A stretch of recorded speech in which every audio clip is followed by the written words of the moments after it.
can do is just tell the truth and trust in the American people that over time they're going to know what the truth is. Yes, it is time for the truth. Right here, right now. This is the Conservative Syndicate. Real conservative talk from real conservatives. With your host, John Matthews. The latter-day prophet. Baying against the hypocrisies of our time. And Joe Hakos. You want answers. I want the truth. You can't handle the truth. The Conservative Syndicate is comprised of some of the most informed pundits and activists available today. Together, we seek to tear down the imaginary wall, a separation between church and state through education, information, and engagement on the religion of politics and the politics of religion. And now, your host on the globally syndicated Conservative Syndicate, John Matthews and Joe Hakos. Okay, hey, how we doing out there all across this great land of ours and around the world? It is that time. It's time for the Conservative Syndicate, real conservative talk from real conservatives. I am your host, John Matthews, along with Joe Hakos, and we are here to do what we do the best, and that is to educate, inform, and engage you, our listening audience. And we're glad to have you with us today. We got a full agenda for you today. We're going to probably stay away from the Moot and Bailey today. We've been kind of beating that like a horse the last couple of days, but we got some other things going on here that, well, basically will tie into the same idea. We just won't mention it by name. You'll get the drift. If you've been listening to the show at all, you'll pick up on what we're talking about as we get into this. If you don't know what we're talking about, well, go out and visit our website, theconservativesyndicate.net. We've got a couple of programs out there, archives you can look at, and you'll figure it out real fast. It's not a difficult thing to understand. So, glad to have you with us. And today we have Audrey Russo from Real Talk Radio will be with us right after our first break here. And she wants to talk about the despicable display of politicizing the murders of 5 officers in Dallas. She wants to pitch in on that and give us her take on that. But I got something kind of really strange today we're going to talk about. Something that just floated across my desk this morning, and I'm still kind of researching it, but I know enough about it right now that I feel comfortable talking about it. And that is an executive order that was signed by Barack Obama on July 1st, authorizing the use of violence, military violence, against American citizens. Now, before everybody starts putting up their little conspiracy shields, just bear with me on this, because it was something I had to look at kind of deep, because when I first was made aware of it, it just didn't sound right to me. And but it's real enough that even Snoops is out there right now trying to discredit the right wing for trying to claim, this is just paranoia by the right wing that Barack Obama wants to be able to take down U.S. citizens.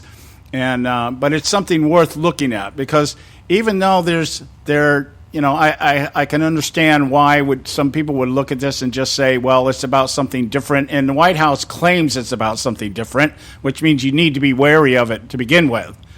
And but when I looked at the language of it, it's one of those situations, or I think it's one of those deals that has, it looks like something on the surface. It is kind of a Moat and Bailey in the sense that it looks like something on the surface, but when you actually consider how it could be used, some of the language is so vague that you could see it being used in another capacity. So we're going to talk about that. And then if we get some time today, we want to take a quick gander, an initial look at the Democrat platform.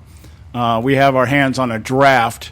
The final isn't out yet, but we have a draft, and it'll be close enough that we'll be able to talk about what they plan on doing and how much Bernie Sanders played into this. I got an article by somebody who was on the platform committee, and really she talks about how Bernie Sanders has influenced the Democrat platform, as if, I don't know why anybody would be surprised about that.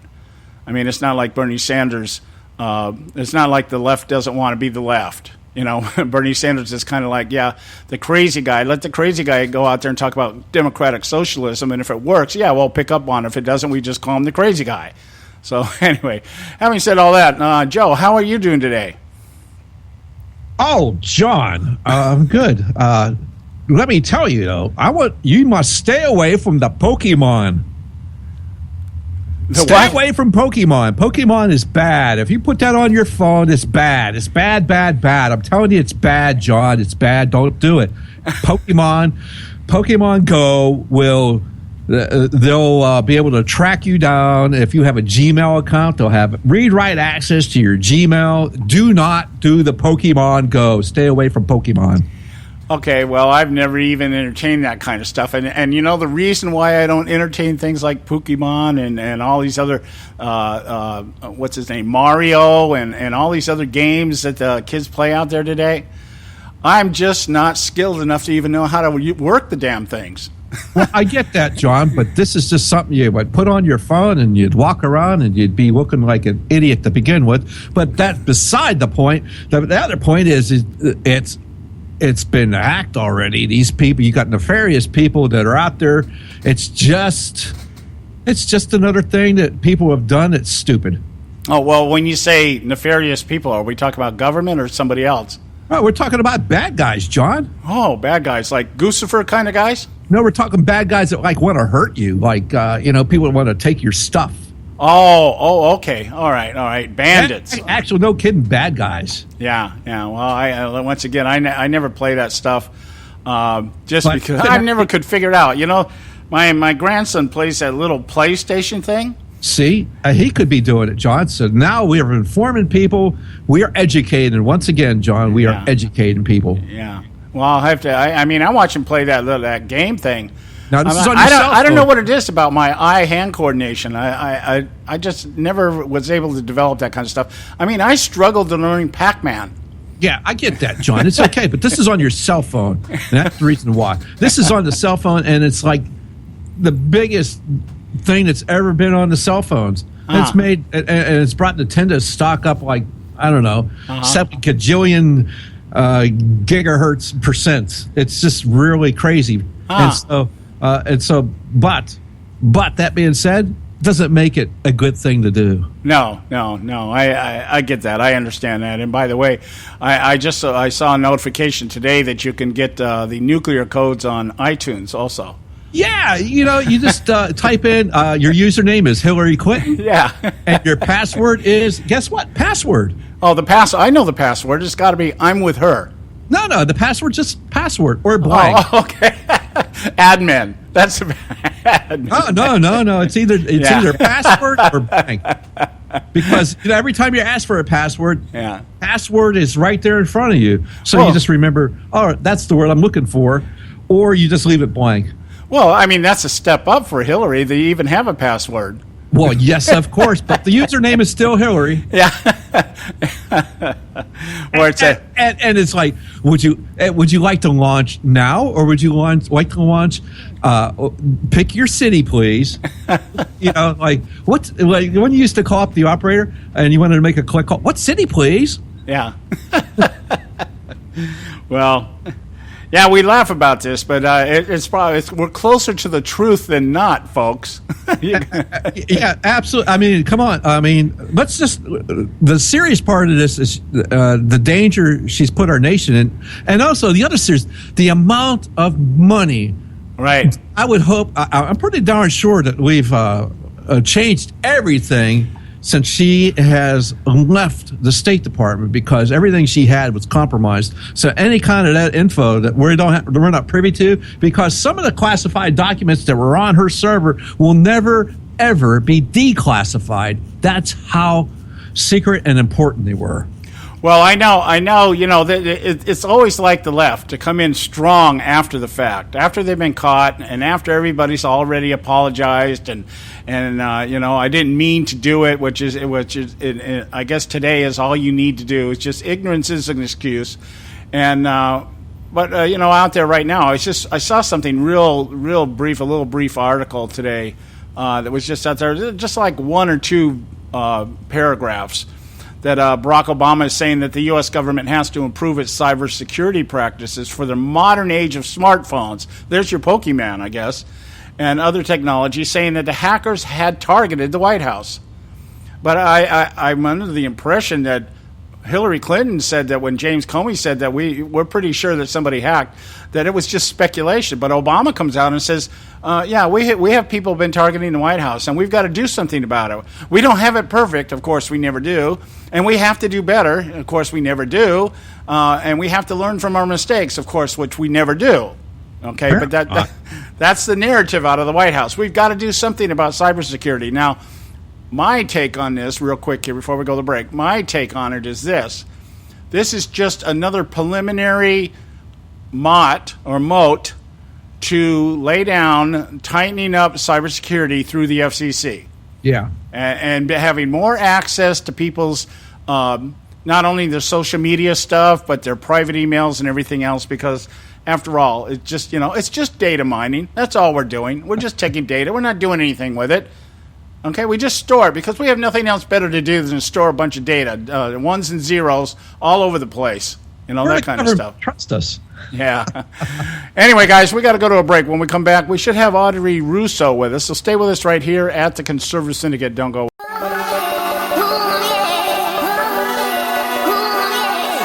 You can catch all our archives at theconservativesyndicate.net. The Conservative Syndicate. Real conservative talk from real conservatives.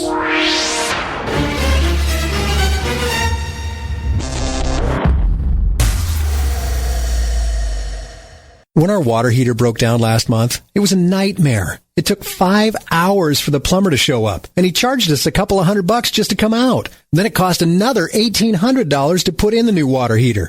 By the time it was all said and done, I felt like I'd been taken. But what else could I do? The smartest thing you can do is get a home warranty from American Residential Warranty. Their home warranties pay to repair or replace all your major appliances when they break, and they will break, and at the worst possible time. Call American Residential Warranty right now for free information on home warranties starting at just pennies a day. Don't wait for your refrigerator to stop running or your ceiling fans to stop turning. Call American Residential Warranty right now. Ask how you can save up to 50% on washer and dryer coverage. Just call 1-800-790-5960. That's 1-800-790-5960. Again, 1-800-790-5960. Call now. Limited time offer, 24-month commitment and credit qualification require cancellation fee, auto pay, and paperless billing and other restrictions apply. If you can't see the difference, why pay the difference? Switch to Dish for the best deal in entertainment. Only Dish brings you the best in entertainment for less than $20 a month. Cut the cable and don't get directed. Switch to Dish because at just $19.99, Dish saves you every time you turn on the TV.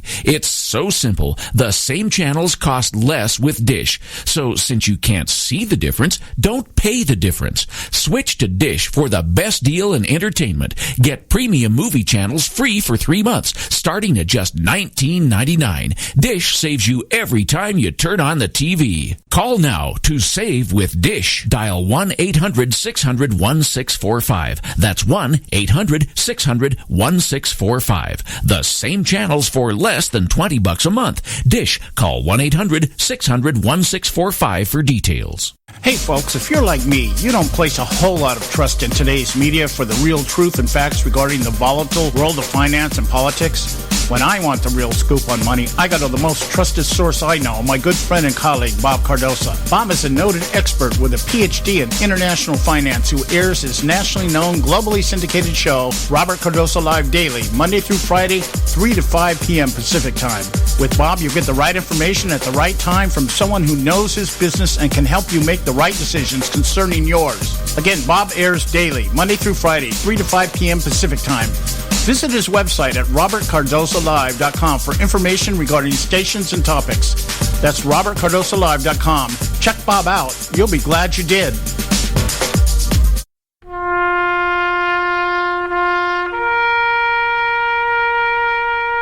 Read something recently worth thinking about. It's the soldier, not the campus organizer, who's given us freedom to demonstrate. It's the soldier, not the reporter, who's given us freedom of the press. It's the soldier, not the poet, who's given us freedom of speech. It's the soldier who serves under the flag, who defends the protesters' right to burn the flag. Isn't it time now to demonstrate that we support our troops? Were it not for the brave, there'd be no land of the free. Fred Thompson's message was brought to you by CitizensUnited.org.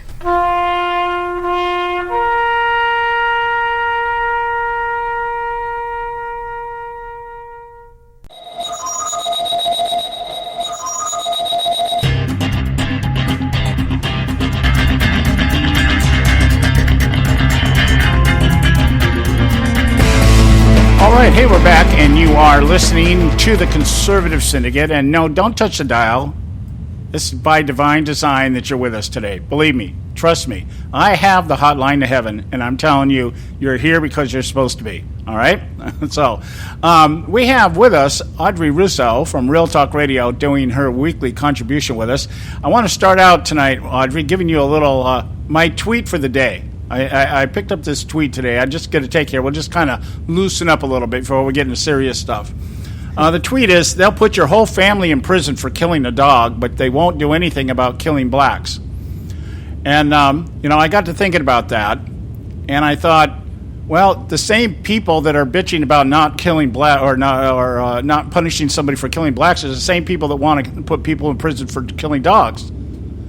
I mean, both of these things are, this is a leftist rant, but I'm thinking, I just thought, I don't know if any family's been put in prison for killing a dog, but, I get the point of the person tweeting it, but I just thought, the same people, it's like they get their way, they got the PETA people out there, let's protect the whales, let's protect the dogs, everybody's got their little, I got people on my Facebook page always posting these pictures about dogs and all this other stuff.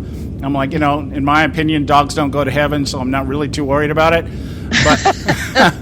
But, it's just amazing how the people that actually put this stuff out there and create these movements are now using it to compare to something else that they're trying to create another movement for. Does that make sense? Yeah, it does. But there have been people that have gone to jail for killing a dog. That's how severe the laws have gone in the direction of PETA.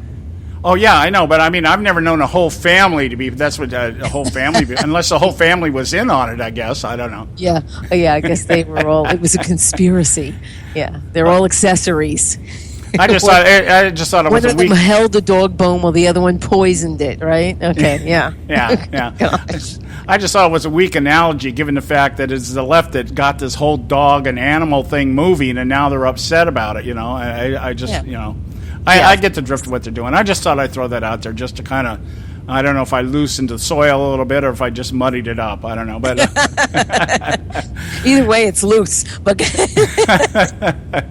anyway, you wanted to talk today about the despicable display of politicization that took place with Barack Obama down in Dallas. We've talked about it a lot on the show during the week. Covering what we call the Moat and Bailey tactic of softening people up and then laying out your actual agenda. You throw the little soft kumbaya pitches at them. We all need to unite, and then you turn around and slam them with, but Whitey wants to kill everybody, that kind of stuff. So what is your take? I had a hard time listening to this. I always have a hard time listening to Obama. A lot of times I just wait for the transcript so that I don't, my blood pressure doesn't go up. But what's your take on this? It was disgraceful. I said, did anybody inform him that it was a memorial for five slain cops by a racist? Yeah, that nobody wants to admit is a racist. Did anybody inform him of that? Yeah. Yeah, you have to wonder about that. John Podhoretz in the New York Post brought up a very interesting point. He said that in his speech, he named, he referred to himself 45 times. Right. That's right. 45 times. Incredible. Then, of course, when he says he uses the word we, he doesn't mean we. He means you and me. Is what he means, Here's one of the great lies he used. There were so many things that he said there that were so absurd, but one of them was, in particular, it's easier for a poor kid in a struggling neighborhood to get a Glock than a book. Really? Where? In Chicago. In Chicago, it's a gun-free zone. First of all, he's not a little kid. He'd have to be 18, and he can't buy one there. That means he'd have to get it illegally. So if if a kid's going to get it illegally, I doubt very much he's going to be looking for a book.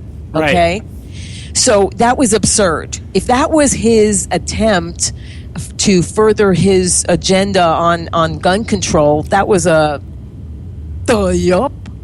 Now, let's talk about black on black crime. Mayor Giuliani stated that the facts that 93% of blacks are killed by, guess, other blacks. Of course, he was called a racist for saying that. His whole tone was abominable. Well, he was, with a broad brush, painting all of us as racists. Because, we think racist. We all know this. Right? He said, we all know this. He wasn't saying we all know this, except he was, for his peeps, they all know it. But he says, you know it, that you're racist. And at a police memorial for 5 slain cops, what did he say? He again tried to indict the police department and infer systemic racism. Now, I wanted to ask you this. We floated this question yesterday, and it's speculation, and I can only envision in my mind. Listening to the Dallas police chief. I don't remember what his name is, but listening to him talk a couple times, this is I find this guy to be very spot on with the way that he approaches things and how he views things. And I thought, I just wonder in my mind what these people at this memorial, people like the mayor, Mike Rawlings, I believe his name is, and the police officer, the police chief, thought about the fact that Obama was there and what they thought about after he left. Well, the governor invited him. That's why he was there. Yeah, and now here's my question for you, because we were talking about this yesterday, and this is just speculation, okay? When Obama or when the White House announces that Obama's been invited to something like this, knowing the fact that we've never had a president that has gone to so many of these things, I'm wondering if he really was invited. I think that somebody in the White House contacts these people and says the president would like to come, and then I agree with you. It's very possible that that's what happened. And then you can just step out there. I mean, the Democrats have no problem lying about anything. So why wouldn't they? Yeah, we'll just get out there and say that the mayor asked him. And it could have been worded something like, would you like Obama to come down to Dallas and talk at the memorial? Yeah, okay, then you just asked him to come. I mean, that's how they interpret things. But the fact that he has been to so many of these things, and he mentioned it in his remarks. I've done this too many times, and it just that triggered a thought in my mind. Like, no, this guy's out looking for opportunities to do this. Sure he is. Of course he is. Again, to peddle his lies about the police, his lies about how many are being killed by police. More whites, and this is no slam on the police, but if you're going to compare blacks to whites being killed by the police, and this criminal element, of course, is not out of innocence. More whites have been killed by the police than blacks. Right. And again, he made. When you're talking to people that probably have no frame of reference when it comes to this, our minds are like computers. You put the information, it's kind of garbage in, garbage out. Whatever you put in there, whether it's intelligent or stupid, it's what's going to retrieve that for you. It was patterned after the human brain, the computer.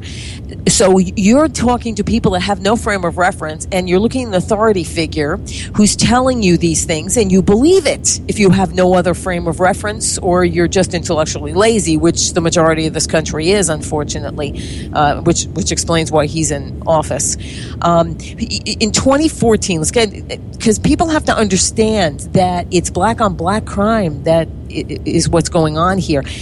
In 2014, 5,500 blacks were killed by other blacks, while in the same year, approximately 130 blacks were killed by cops. Did you get that?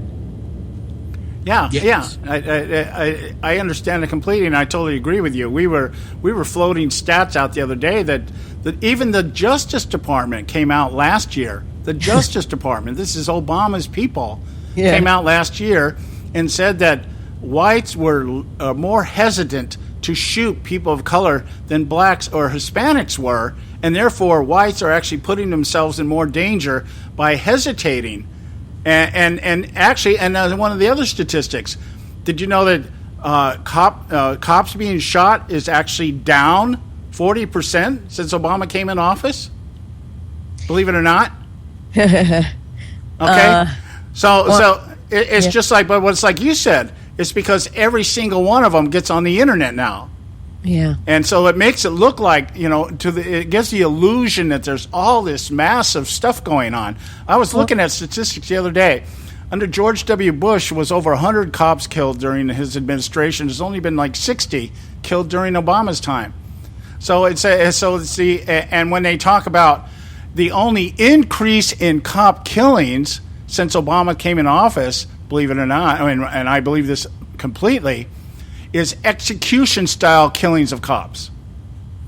That is the only, there's been less cop killings, meaning killed in the line of duty, and they excluded accidents and things like that. We're talking about confrontations that led to the death of a police officer. It's actually 40 less in Obama's term than there was during George Bush's, and almost double that since Reagan was in office. Now, but the increase has been on the number of cops that have been, quote unquote, executed. That's where the increase is at. Now, how can somebody like Barack Obama or anybody with an IQ of, seaweed sit there and say that the violence against cops, proportionally speaking here, has increased if we have an increase in the number of execution-style killings? Yeah, that's a very good point, and that should be brought up. The fact that these are execution-style killings, and I thought it was outrageous, of course, that Lynch was saying that they weren't even looking into bringing up a hate crime. This guy put in social media, "I hate whites. I'm going to kill whites. Yeah. I'm going to kill white cops." Well, I thought her excuse for that was just completely lame. We're not going to call it a hate crime because the guy's dead. Well, would we call that racism? Yeah. Now, we're not going to investigate it as a hate crime because the guy's dead. What a lame excuse. Would we call what you said racism? Because, he's one of the chosen people, one of the chosen classes. So, and those people can't be racist, because how can someone that's being victimized by racism be racist? Right. Yeah, I agree 100%. I just remember back in my day in the military, I remember I was in the military during the Kitty Hawk riots, when they had the race riots on the Kitty Hawk. And the Navy initially just went into massive damage control and decided they were going to have all these race sensitivity seminars. And I got in fight. I almost went to captain's master. Are you serious? Huh? Really? They really had sensitivity classes? Oh, yeah. We were all pulled into a room, and we were put in front of officers who began to tell us that because we're white, we're racist. And the reason why we're racist is because... Are you kidding me? No. And the reason why is because only white people have the power, and you can only be a racist if you have the power. That's what the Navy was teaching back in the 70s. Oh, my gosh. I didn't know that. That's what's in play today. Yeah, and that's what's going on today. It's just been accelerated into the private sector. But I almost went to captain's mast because I threatened a lieutenant commander who had said that to me, and I stood up. I said, "You're about ready to meet your maker, dude. This is you're not gonna throw this trash at me. I grew up in a integrated neighborhood, and I was taught at a very young age not to look at people by their color." And, my dad was raised in Tennessee, and that was one of his big phobias, was teaching his kids how to be racist. He was adamant about not doing that. Yeah. So, I mean, I was the minority in my classes in the city. I didn't even think about that. I didn't even think about the fact that I was, and only till we moved away from that area that I found, I'm white. We had a relative. I was born in Connecticut, and I lived there until I was 5 years old. And we had a relative. I thought he was a relative. We called him Uncle Blue, and this guy was as black as the ace of spades. And I really thought he was my uncle. They said, "This is Uncle Blue." I never thought about the color thing or anything until I moved out to California, where I learned about it. But it's something else. Hey, we got to go to a break real quick here. When we come back, we'll continue here with Audrey Russo from Real Talk Radio. Don't go away, guys. We got more for you.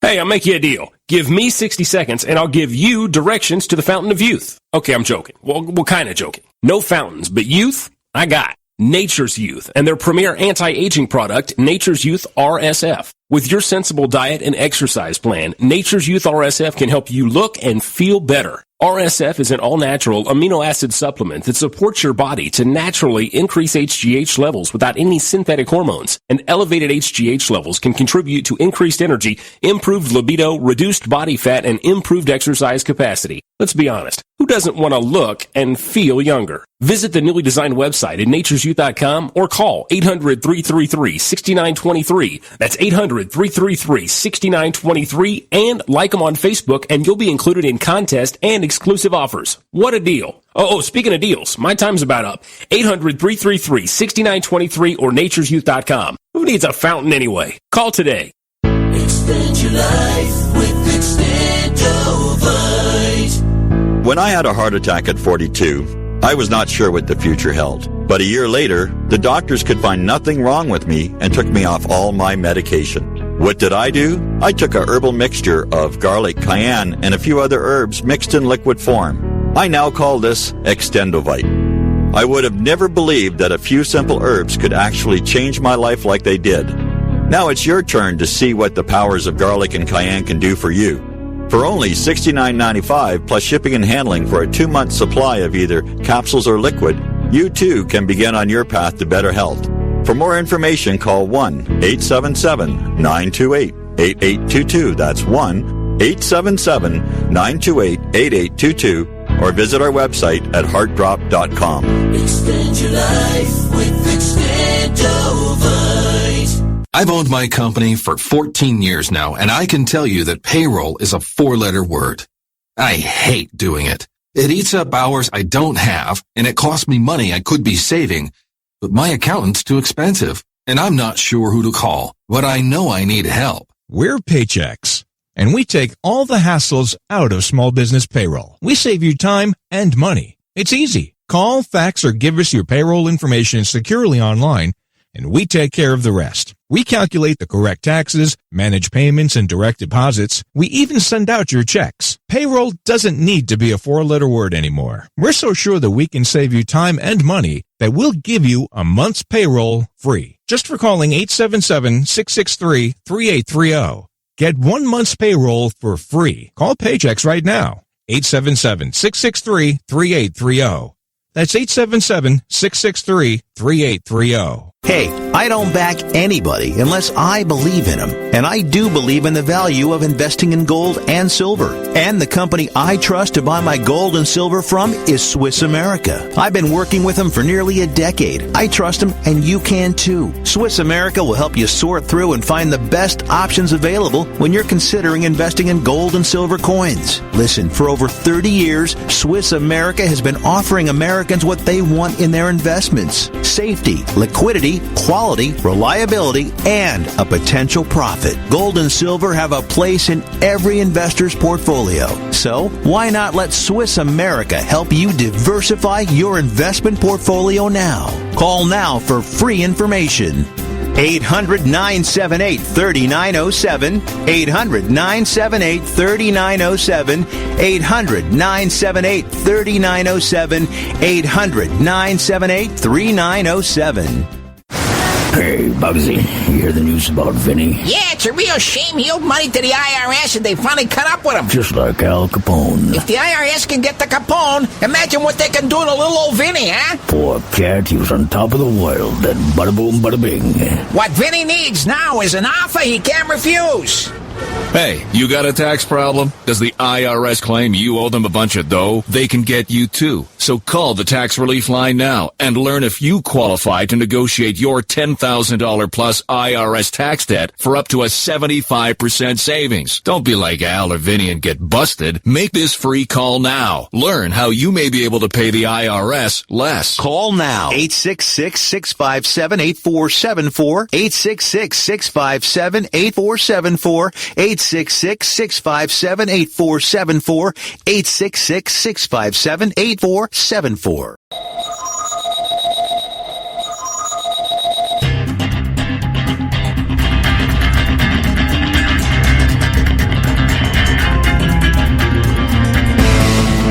Okay, we're back. You're listening to something here. This is the Conservative Syndicate, real conservative talk from real conservatives. Boy, I'm suffering from Bushisms all week this week. I'm ready to go nuclear, you know. Yeah, right. Anyway, we have Audrey Russo from Real Talk Radio with us, and Audrey, in relation to the remarks made by Obama this week down in Dallas, I think Joe and I are probably in agreement that I think the most despicable of all the remarks was the equating the death of the citizens in Minnesota and Louisiana, as well as some of the other ones that have happened in the past. I think he mentioned Eric Gardner as one of them, and equating these on the same level as the killing of cops. I just found extremely distasteful, and that really got under my skin, I think, more than anything else. Would you agree, Joe? Was that what got you? Yeah, that really did bug me quite a bit. I mean, the whole tone was just that bugged me, but I expected from it. What really started to really bug me is the quote unquote conservatives out there. I'm using big finger air quotes right now. Conservatives who praised Obama's tone and demeanor of his speech and thought it was like, Eisenhower's address before Normandy or something. You know, it's just ridiculous. It's like, it's like Lincoln's Gettysburg Address. Yeah, Obama's getting a great, Martin Luther King's "I Have a Dream" speech or something. I mean, come on, this guy is just out there, like Audrey was saying. He's calling everybody who doesn't think like he does a racist. Yeah. What's your take? He's a racist, actually. So he hates his cracker half. So. Well, he's going to have to get over it. That's just my whole point. Get over it. There's nothing you can do about what you look like when you wake up in the morning. So get the hell over it already. He constantly brings up slavery. You understand it's an industry. You know that. This is an industry. Racism in this country is an industry. And he's part of that. Maybe we should have a law against that then. Yeah. I'm glad you said that, Audrey, because I saw something out there day before yesterday, I guess, and again, it's just a headline, not something that I really have looked into right at the moment. Apparently, the head of Judicial Watch is suing Barack Obama, Al Sharpton, Eric Holder. I love it. And one other person for putting his life in danger because he's white. Did you hear about that? Wow, I love it. Yeah. He's charging them with racism and saying, you guys have put my life in danger because I'm white. And he's actually filed a lawsuit over this. And I mean, it's going to be political theater, and the media will have a lot of fun with it, especially the left. The Republican Party will ignore it like the plague, because they don't want to be involved. They're cowards, please. Ugh, gosh, like we don't know this, right? This guy has gotten away with he's gotten away with because we have cowards on our side. Yeah, but the idea of equating police officers who were protecting people to the lives of those. I'm sorry. Go ahead. Full criminals. Some of those that he mentioned aren't criminals. Were criminals. The others, I don't know enough about the situations yet. And to equate those with the lives, the execution of those who protect us from the criminal element. You know what? Look, the police are the last line of defense between a civil nation, civility, and anarchy. The Black Lives Matter movement are anarchists. They are fueled by, Soros et al. They're racist. They're backed by groups like the Black Panthers, if they want to call the new Black Panthers. They're the Black Panthers.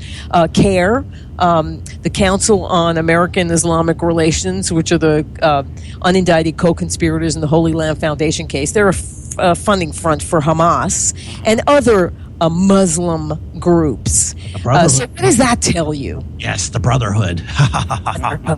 Yeah. The Brotherhood of Satan. Okay. Muslim Brotherhood. Same difference. Go ahead. Yeah, you just you've been redundant. Yes. Well, I know that one of the things that this is moving toward, because one of the articles that I have here has to do with Barack Obama meeting with law enforcement and everything. I believe it was yesterday. They had this big meeting, because that's his agenda. Loretta Lynch's primary agenda right now is, taking care of the lack of police force techniques and all this, that, and the other. But I was looking at the draft of the Democratic platform, and one of the items that they're talking about, believe it or not, is the eventual nationalization of the police force. And I think this is along with gun control, this is where we're going. Yeah, of course it is. Of course it is. And some will go along with it. Unfortunately, some will be in favor, and not sheriff's departments. Basically, they won't go along with it, but the police departments will. I mean, New York Police Department, and those that especially state troopers, they don't think we should have our Second Amendment rights. So you have to look at the mindsets of some of these. But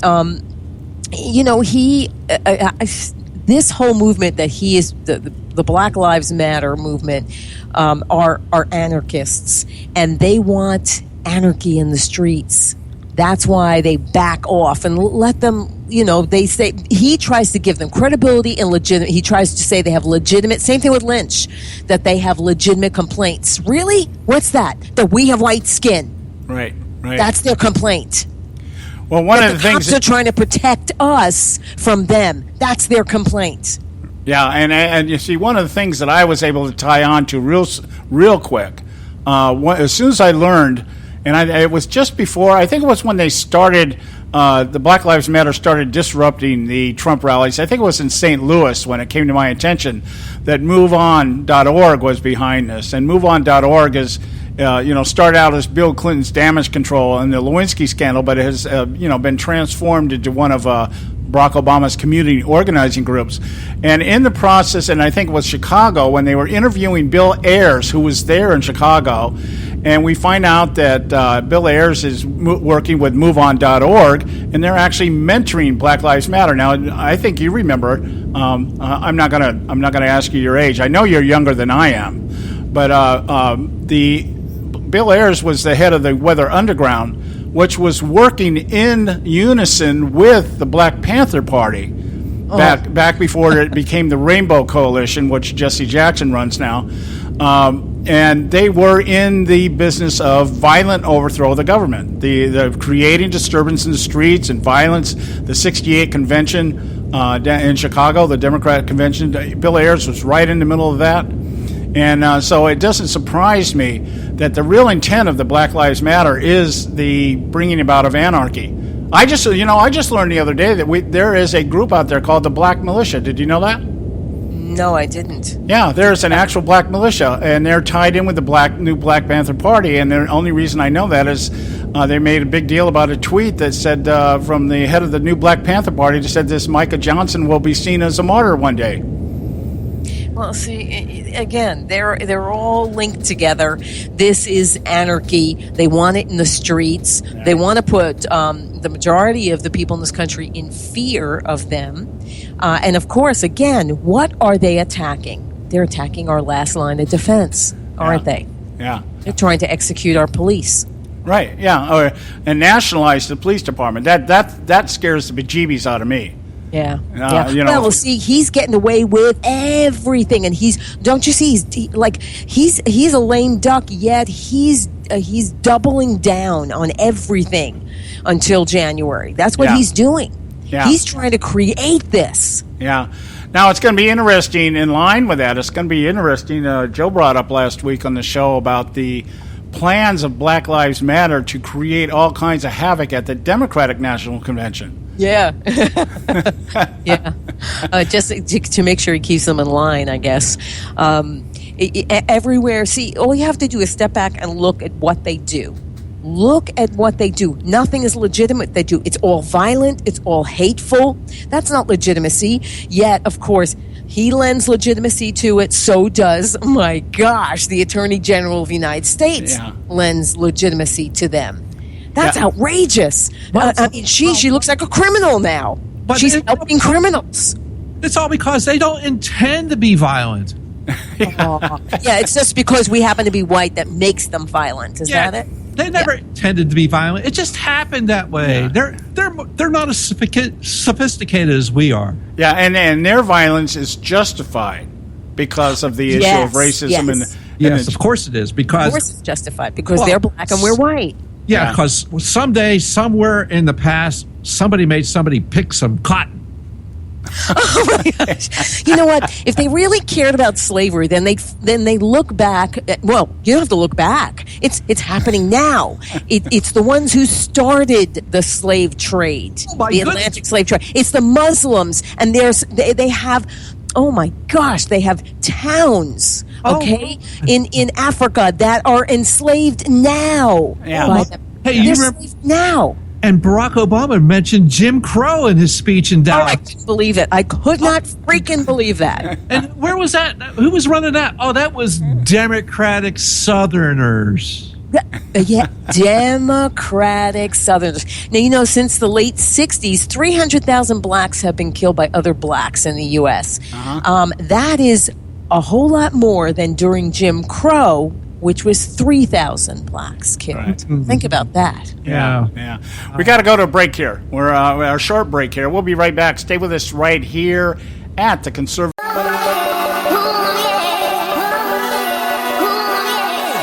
You can catch all our archives at theconservativesyndicate.net. The Conservative Syndicate. Real conservative talk from real conservatives.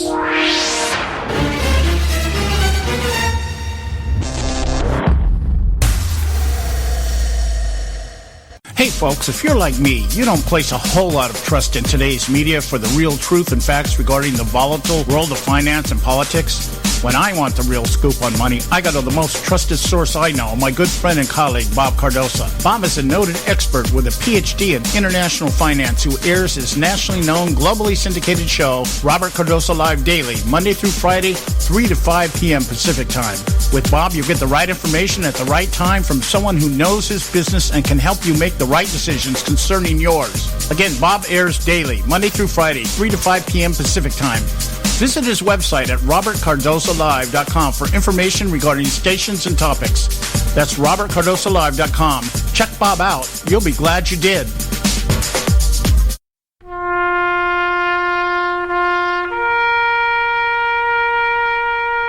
Read something recently worth thinking about.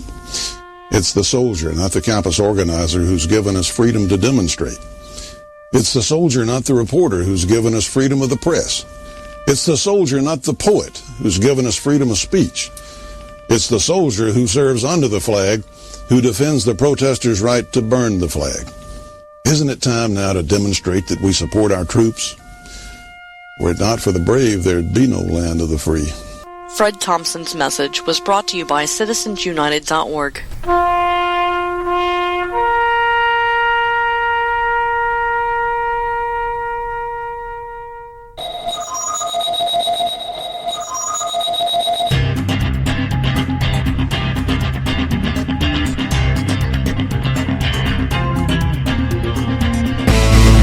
Okay, hey, we're back. Hey, we want to remind you, check our website out sometime, theconservativesyndicate.net, and you can pick up this show, any of our show archives, find out anything you want to know about our panel members, one of which is Audrey Russo here with us, doing her weekly segment with us from Real Talk Radio. Real quick news flash here. I just saw this. I just do what I do during the break. Sometimes I'm checking the latest headlines. New England Prime Minister Theresa May has decided to kill off the Climate Change Department over in England, the Department of Energy and Climate Change. She has decided to take it down. It's not going to work anymore, not going to run anymore. Gee, and of course, the Green Party is up in arms. Well, okay, I'll give her credit for doing one thing, but she is a serious Muslim sympathizer. Yep. They have enough problems there now, but she's going to be a lot of trouble there. This is the reason they wanted out of the EU, and she was part of the Stay campaign, not the Leave campaign. Last minute, she flipped. Yeah, she's certainly not. Let's put it this way: she's not really loyal to England when it comes to this. Yeah, maybe she just wanted to throw him a bone. So their process is going to be she's going to have to try to form a government, and so she might have a difficult time doing that. So this story's not over as far as how their government is going to be settled. It's not going to be settled for a little while. Yeah. I just figured maybe she just wanted to throw somebody a bone. France is once again in crisis again as some truck or something I think has plowed down at least 60 people in Nice, and so I just behind the wheel. Yeah, I'm wondering who's going to be. I'm wondering who's going to be the first network that comes out with a terrorist network, and it's terrorism all the time. Terrorism around the clock. Just a constant news channel about all the terrorism that's going on in the world. It would be a very busy channel at this point, especially when it comes to Europe. Yeah, well, I hear they're shutting down Al Jazeera. Maybe they should, maybe convert that. I don't know. We don't have it here anymore because that was an utter joke. People didn't want it on their cable networks. That's why. Yeah. Al Gore made some money off of that, so he's all and they good. tried to pick on Peyton Manning, so that was pretty stupid. Yeah. Well, they just didn't understand American football. Yeah. No, yeah, right. No, somebody gave him a wrong. Somebody wanted to destroy them, so he said, "You know what? Say pss, pss, pss, pss about Peyton Manning." That worked out well. Yeah. Right. Okay. Well, that brings another question in my mind. How did soccer become the biggest sport in America? Oh, it never has. It never has. Oh, it is out here in California. It never will. It never will. It'll never be in the top four. Well, I tell you how it will is if they make the goal about 17 feet wider on both ends.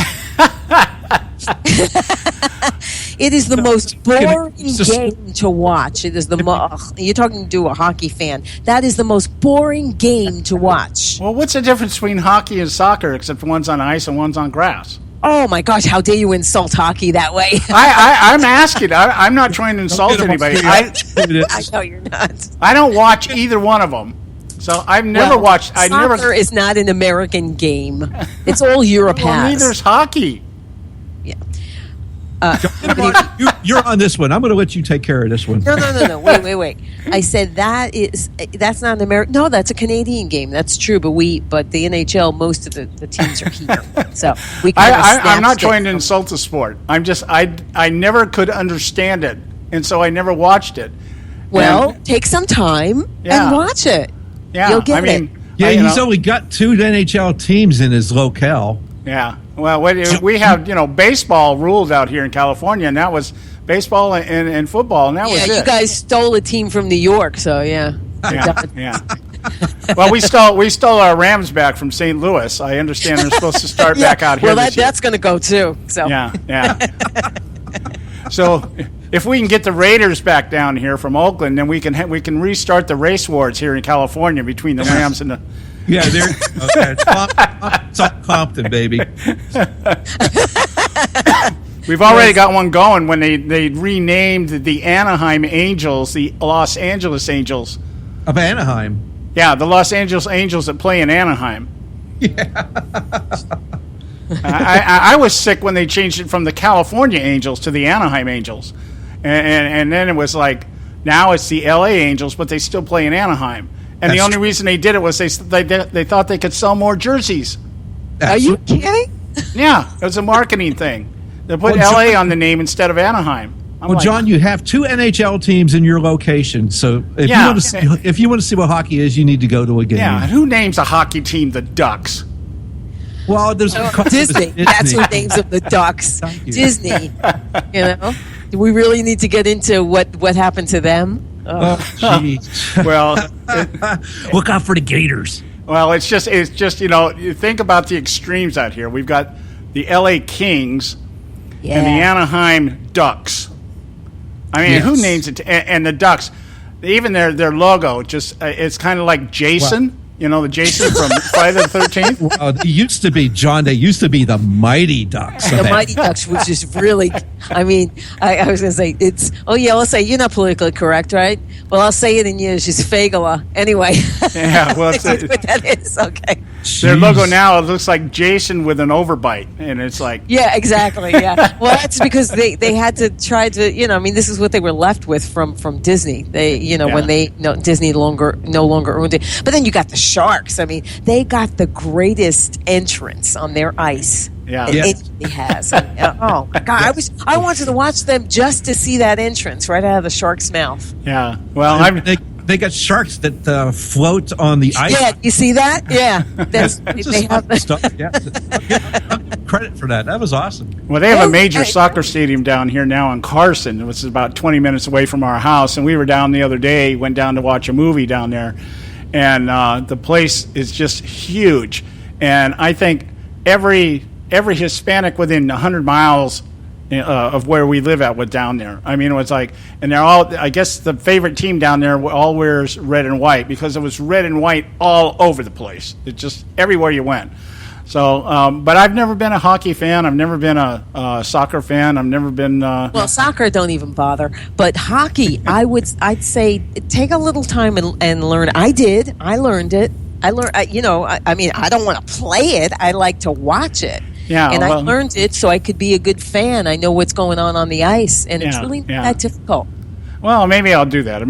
I don't know. I promise you'll love it because you'll really appreciate what athletes these men are. Well, I'm just now getting back to watching the Lakers because Kobe Bryant finally retired. God, thank you. You feel safer now, don't you? Yeah, maybe we can actually get a team back together here in L.A. now that Kobe's gone. You mean we have a horrible team here, so the Knicks. The sun rises and sets by this guy out here, and you're just like, oh God, I don't know. Anyway, but I'm going to tell you right now, don't waste your time going to a minor league hockey game. Go to an NHL game, and then that's when you're going to see some talent. Okay, well, on the other hand, what I like to do, I like going. We have some minor league clubs out here, baseball clubs out here. Minor league baseball is excellent, actually. Minor league baseball is the bomb. I'm telling you, it is the best baseball you'll ever watch. And it's reasonably priced, too. Yeah, exactly. Except for the beer. Sure. The beer's the same. It's cold? Yeah, it's cold. You get. Of course, they sell you about a half a gallon in a glass, but I mean, it's still expensive. Oh, it's probably Miller then. So by the time you get to the third inning, you don't care who's winning or losing anyway. So. All right, Audrey. Hey, we're out of time, unfortunately. I kind of like just kind of lining up here and just having some fun with this today. Yeah. I could let you know it's on tonight. There's amazing, brilliant people on tonight. Okay. Andrew McCarthy will be with us. Pamela Geller, my friend Pamela Geller, and my friend Peter Hammond, direct from South Africa.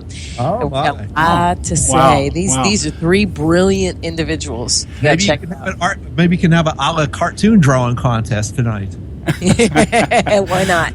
Okay. All right, you can pick Audrey's show up by going to audreyrusso.com. Are you out there on Blog Talk also, right? Yes. Okay. But you can get to it all at audreyrusso.com. Okay, my dear. Thank you so much for coming on. We'll be talking to you over the weekend, I guess. Yeah, absolutly. All right. God bless you. And, have a great weekend, too. Okay, you too. Bye-bye. Okay, guys, it's time for the Edwards Notebook. Then we got to pay some bills. And when we get back, we'll continue what we started in earlier. And I want to get into this thing about the executive order. I'll explain it to you when we talk about it. Okay, stay with us right here at the Conservative Syndicate. Don't go away. Between President Obama and Mrs. Clinton, America is in a very dangerous position. Hello, I'm Ron Edwards. On today's page from the Edwards Notebook, it's bad enough that President Obama has whittled down our one-time totally superior military to levels below that of before World War II. During the period of time Ali Obama took to dismantle America's military prowess, highly competitive nations like China, Russia, North Korea, and even Iran have built up their militaries that now dwarf our one-time vastly superior armed forces. When one considers Mrs. Clinton's rampant mishandling of thousands of emails, at least 100 of which were classified and were most likely hacked and acquired by enemy nations and even terrorist groups, the FBI director chose to give Mrs. Clinton a pass despite what he described as gross negligence. But I have a big problem with that because in this case of gross negligence, our republic could be more vulnerable than ever to the blackmailing of American political figures and undetected military aggression. That should have been given more consideration, considering the fact that Mrs. Clinton could be chosen as leader of the free world. I'm Ron Edwards. Blowing away the myths and revealing the truth. You can continue to blow away the myths with Ron Edwards on Facebook, Twitter, and theronedwards.com.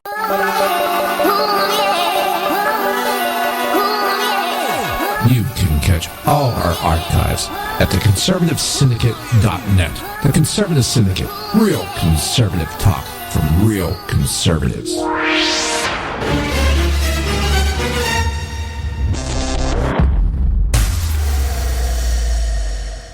Hey folks, if you're like me, you don't place a whole lot of trust in today's media for the real truth and facts regarding the volatile world of finance and politics. When I want the real scoop on money, I go to the most trusted source I know, my good friend and colleague, Bob Cardoso. Bob is a noted expert with a PhD in international finance who airs his nationally known, globally syndicated show, Robert Cardoso Live Daily, Monday through Friday, 3 to 5 p.m. Pacific Time. With Bob, you get the right information at the right time from someone who knows his business and can help you make the right decisions concerning yours. Again, Bob airs daily, Monday through Friday, 3 to 5 p.m. Pacific Time. Visit his website at robertcardosolive.com for information regarding stations and topics. That's robertcardosolive.com. Check Bob out. You'll be glad you did.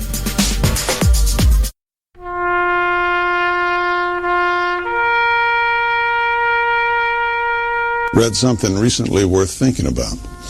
It's the soldier, not the campus organizer, who's given us freedom to demonstrate. It's the soldier, not the reporter, who's given us freedom of the press. It's the soldier, not the poet, who's given us freedom of speech. It's the soldier who serves under the flag, who defends the protesters' right to burn the flag. Isn't it time now to demonstrate that we support our troops? Were it not for the brave, there'd be no land of the free. Fred Thompson's message was brought to you by citizensunited.org.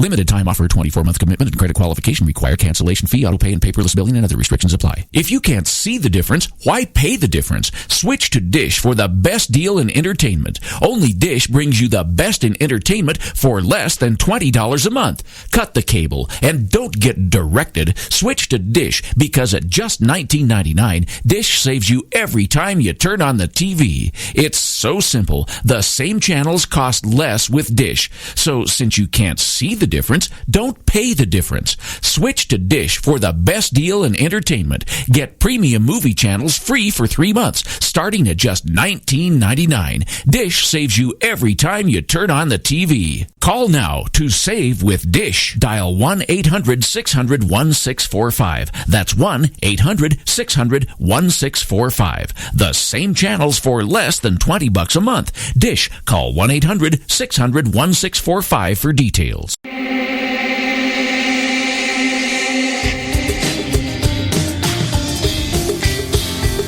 Hey, all you can do is just tell the truth and trust in the American people that over time they're going to know what the truth is. Yes, it is time for the truth.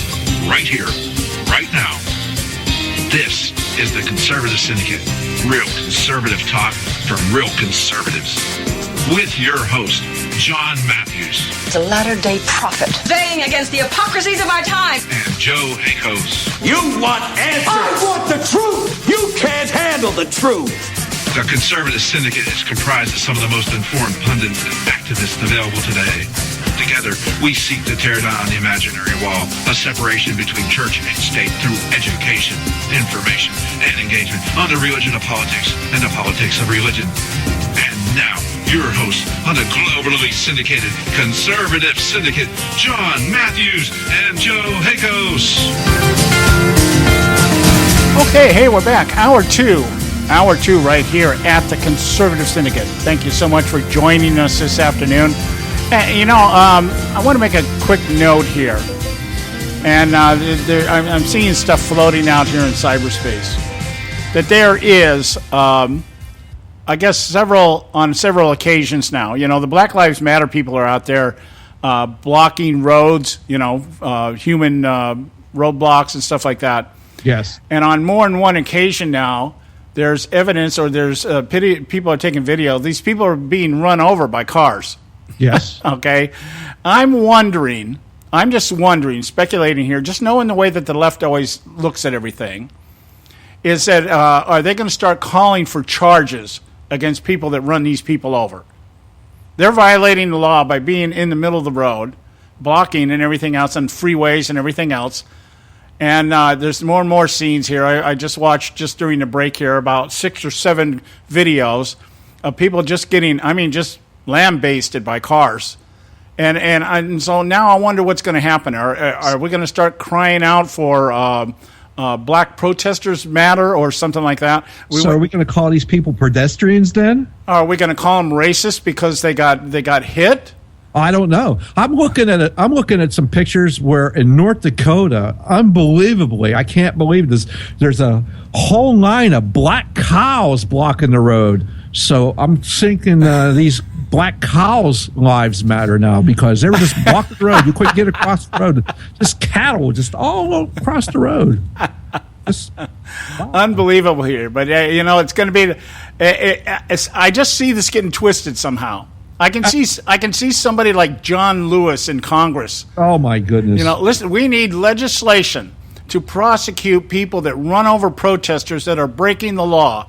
Well, because they're having their First Amendment rights. Hey, you got it. I'm thinking they're violating their First Amendment rights by being by being endangered when they block traffic. Well, they're going across freeways where the speed was 70 mile an hour. Well, we've seen it out here in California. They actually a couple of times they've shut down the freeways out here in California, and then last weekend a massive shutdown of down in Inglewood, one of the main drags down in Inglewood, where the old forum was. And I'm thinking the same thing, and it's like, you know what? If you're going to violate my right to get to work because you think you have the right to stand in the front of my car. I don't think I wouldn't run somebody over, okay? But I would move. I would inch the car forward, and I'd do my best to try to scare people, And okay, if you happen to fall under the wheel, I can't help that. Okay? Then I guess what we're going to have installed is you're able to electrify the body of your car, so if they touch it, they get electrocuted. Well, I've always had this fantasy of having a bazooka installed on the side of my car, just for the people on the freeway that are driving on the freeway with me, and just some of those people, they need to be removed, What I really want is I want my anti-gravity gun I can point at, and just everything that I point at it, you're able to make it float. Yeah, well, and if you hold the trigger long enough, it'll float, 40, 50,000 feet in the air. Then you let it go, and somehow that object drops to the ground. Well, when we get Google cars that fly, we won't have to worry about this stuff. Well, maybe, of course, they're all going to be too expensive for us to operate. And then again, ethically, would they do it the right way? Oh, I don't know. What we do is we demand government subsidies because we want to protect the environment. We don't want to leave a carbon footprint. So we want government subsidies. We want the government to supply us with cars that fly. That's the way to go. That's the route to go there. You want us to erase the carbon footprint? Yeah, okay, that's what we want. We want a car. You buy us a car that flies. Yes, I want a government-produced car that flies. It'd be like the Yugo or something like that. Remember the cars in Russia, what they look like? Yeah. It's a government-produced vehicle. Of course, thank you. Of course, then the problem is that if you get your name on a no-fly list, you won't get one of the cars. Ooh. Oh man, I got a million of them. If you're a pet, you could be that, or it is just the whole concept here. What we're illustrating or demonstrating is just how bizarre it is when government gets involved in anything. Yeah, well, if you have the government get involved in it, it's going to suck. Yeah, and it's going to go into some really pseudo-surreal realm that makes no sense to anybody but the idiots that are too dumb to figure out what's going on. So these cars that fly, they're not going to fly very well. They're going to run into each other. They're going to crash onto people's houses. What's the government going to do? They're going to spend more money to perfect it. well, then we'll just arm our police force with drones. Oh, yeah. Then, hey, would you be allowed to shoot it down if it hovered over your house? Yeah, and if here's the deal. Here's the deal. I'm glad you said that, because that'll lead us right into our next segment here about the executive order that was issued. Now, this executive order I'm going to talk about here. We're going to go to break here. This is weird, dude. This is really weird stuff, is it not? It is a real executive order. Yes, it is. This is not made up, but what's out there floating around about its intention and purpose this is Big Brother stuff. Yeah, I have not been able to discern. It's pretty vague. Yeah, it is pretty vague, and it's pretty vague for a reason, and that's what I want to talk about. The reason it's vague, because like everything else, when the government says something or does something and they leave it vague and ambiguous in its intended meaning, that means they can pretty much use it in any way, fashion, or form they want. Isn't that what happened with the Patriot Act? The Patriot Act was kind of vague, and we ended up with the NSA and data mining and all this other stuff. Yeah. And now the debate is, well, whether that's justified or not, this, that, and the other. But it was just the whole way the thing was written and legislated. So we're going to talk about that when we get back. Right now, though, it's time for Moments of Madness. And then we'll be back. Stay with us right here at the Conservative Syndicate on Moments of Madness.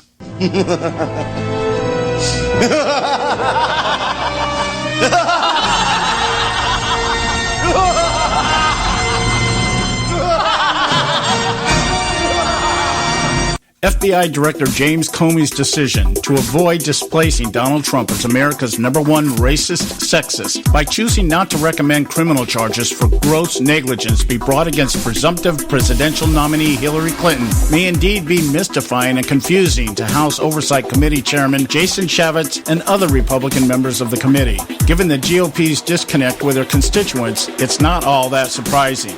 Likewise, among constituents who argued term limits is the only answer for complacency that breeds corruption, Comey's sidestepping of the obvious by responding Clinton may not have been sophisticated enough to recognize she was breaking the law in response to members of the committee like North Carolina's Representative Mark Meadows, who stated as someone who has only been here a few years, he recognizes and understands the importance of classified markings, along with Wyoming's Cynthia Loomis's bewildering comment, how could she not know this stuff? Coupled with South Carolina's Trey Gowdy's assertion, Clinton perjured herself on enough occasions to establish willful intent, and hiding treasonous malfeasance is as frustrating as it gets. But all this bewilderment, wonder, and frustration is not as befuddling as GOP operatives are expressing, or the media lapdogs want us to believe. Comey's decision really should not surprise anyone who spends any time surveying the toxic cloud that hangs over Washington, D.C., like discolored smog encompassing Los Angeles after too many days without rain to cleanse the air. Comey's presumption, no reasonable prosecutor would bring such a case against Clinton based on the historical precedent. No one has been prosecuted in nearly a century under the definition of the statute Clinton may have violated, is rightfully recognized as the weakest of excuses, especially when challenged by committee members who stated they knew plenty of attorneys who would take the case. But when placed in context by qualifying it during the hearing, no prosecutor for the Justice Department would take on such a case, it becomes quite understandable. Who would agree to put their employer on trial, especially this employer? Agreeing to prosecute Hillary Clinton would place America's first half-white president squarely in the crosshairs of his opponents, as he would certainly be interviewed and even possibly asked to testify. This puts at risk the legacy of Obama, who for all intended purposes headed to world domination at the UN after he leaves office next year. Such circumstances may not prevent Obama from eventually touting his hope and change globalization agenda as the way to unify the world's tyrants, but it might delay it. Does anyone really think in today's political reality any attorney hoping to make a career in political law would risk their future taking on their current boss, much less face the prospect of having to deal with their future boss, one who has a history of destroying everything she lays her hand to, including the long list of those who no longer dwell on this earth due to their association with the Clintons? Can we really blame FBI Director Comey to suddenly give a hoot about politics? Here's the madness. Just as the Committee on Benghazi muffed bringing justice to the families of those killed in Benghazi by focusing on stand-down orders that may or may not have been given or may not have saved lives, instead of focusing on the gun running to Syrian dissidents that would have better revealed the intent of Obama's refusing to act for fear of reprisal in the 2012 election. The House Oversight Committee will focus on perjury charges that will only lead back to a subjective argument of intent, one guaranteed to just make the GOP look even more politically inept. Of much more concern to the committee should be Comey's assessment of Hillary's qualifications. Comey testified before the Oversight Committee his unwillingness to recommend indicting Clinton was more guided by his perception her understanding of protocol and recognition of classified information may have lacked the sophistication necessary in the handling of such information. In other words, the intent her opponents want established is canceled out by her lack of knowledge in regard to what she knew and did not know. Whether or not this assessment is true or accurate is inconsequential. Comey's assessment is a double-edged sword that, if brandished properly, would cut both ways in the court of public opinion, the only court at this point that matters. Continuing to disseminate Comey's remarks on Clinton's lack of sophistication through ads and weekend circuit soundbites will force Clinton to eventually admit one of two truths. Either she is sophisticated enough to know how to handle classified information, which would in turn validate the charge of perjury and establish intent to hide the truth, or support the contention she'd be disqualified for office if she and her supporters continue to claim she simply believed she did nothing wrong. Comey's presumption she lacks knowledge becomes a damning argument against the experience accredited to her 4+ decades in public service. In his speech, the last lecture, given at Carnegie Mellon University in 2008 and later expounded upon in his book by the same name, computer science professor Randy Pausch stated, "Experience is what you get when you don't get what you want." If Pausch's contention is true, then perhaps Hillary Clinton is indeed the most qualified person ever to run for political office. No one has done less longer than anyone else and has nothing to show for it. Hillary Clinton's tenure in politics can be best defined as doing the same thing over and over many times rather than producing results over many years of effort. In other words, Hillary Clinton actually has 1 year of experience 40+ times rather than 40+ years in public service. Her sophistication, or lack of it, is the most compelling choice before voters today. But alas, at this juncture, the most important question Clinton puts before the electorate is, at this point, what difference does it make? This is John Matthews for Moments of Madness.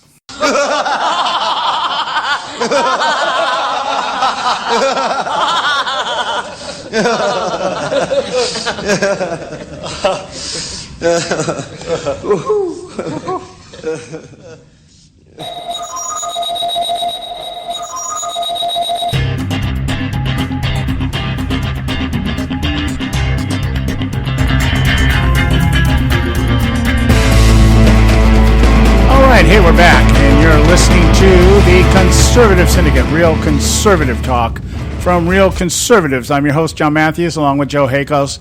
And if I can, just bear with me here just for a second here.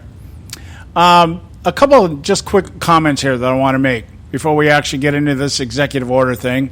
Looking through my notes here, and I just wanted to make a point here. Well, we talked the greater part of last week and some of this week responding to the hearing of FBI Director James Comey in front of the House Oversight Committee. And we had made the statement that the reason James Comey didn't really want to take on indicting or recommending indicting Hillary Clinton for security breaches or violation of the statute under the term of gross negligence was because he didn't want to be the guy. He didn't want to be the guy that would bring about a change here, or be the guy that took down Hillary Clinton and possibly put Barack Obama in a spotlight that he's not used to being put in. That means, actually having to be accountable. And I'm just bringing that up here because, lo and behold, on Fox News last night, Charles Krauthammer said the same thing. I guess great minds think alike. I happen to like Charles Krauthammer. I like his views on things and the way he articulates things. And he said that the FBI Director, James Comey, decided not to prosecute Hillary Clinton because he didn't want to be remembered as the guy who changed the course of American political history. Yeah. Well, you know what I think, John? I think that just old Charles is listening to us. Yeah, and thank you for saying that. Thank you for saying that, Joe, because that's a kind of a point I want to make. I I'm getting much more comfortable with blowing our own horn here on the show, because we are sometimes way ahead of some of these people in terms of what we actually see going on. We see it's kind of, we have our own form of transparency, and that's the ability to see through the facade and the smoke and mirrors of what's going on there, and actually seeing the end game, the Bailey, if I can use that phrase again. We floated this out here days ago that this was the intent. Comey didn't want to be the guy that would take on Hillary Clinton, perhaps destroy the opportunity for America's first female president, and also bring into the scuffle America's first half-white president. And he didn't want to be the man remembered for that. Yeah, poor James Comey. Oh, I feel for him. Oh, just resign, Jimmy. Yeah. Now, just along with that, just a couple more quick notes here. We found out today, or it might have been yesterday, in a subsequent hearing with James Comey, that he was asked about FBI agents having to sign disclosure statements. Oh, yes, they did. Yeah. Okay. Now, here's the skew on this. All right. When I first heard it, I thought, okay, yeah. I can see that. I can see why somebody like Comey would want to do this if his intent was to protect himself and not be the guy that changed the course of American political history, as Charles Krauthammer has mentioned. Then, yeah, I could see. I'm not saying it was legitimate. I'm not saying he should have done it. I'm just saying I could understand him doing it. Okay? But I want everybody to understand that in the hearing it came out that these disclosures were signed after the meeting between Loretta Lynch and Bill Clinton. That's what came out in the hearing. See, and I didn't initially know that. But during the course of the hearing, it was brought to the public's attention, if you were watching that. Yes. Okay, is that these disclosures were signed after the weekend that Bill Clinton and Loretta Lynch met at the airport in Phoenix. Just coincidentally, by the way. Yeah. Now, think about that for a minute in terms of how much the FBI wanted to. We'll give them the benefit of the doubt here. How the FBI did not want to be part of this political machine. A man that doesn't give a hoot about politics obviously gave a hoot about politics. Okay, but just the timing of it. That okay, and by the way, the interview was not taped. There was no transcript recorded. Or anything else. We'll never know what was actually said in that meeting. And when he was asked, did Hillary Clinton lie? And he went, to the FBI? Of course not. She's not under oath. Right.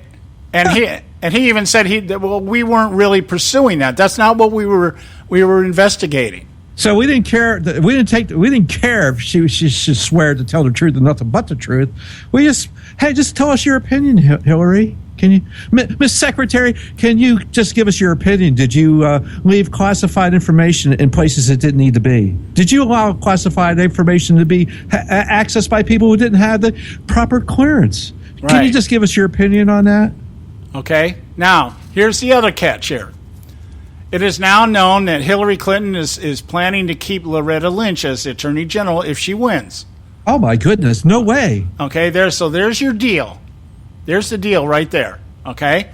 And we know now that these disclosures that were signed by FBI agents were signed after the meeting between Loretta Lynch and Bill Clinton, furthering the appearance, if nothing else, since we don't have any actual evidence, the appearance of impropriety and trying to cover something up. Now, here we go with the last one, the last note here.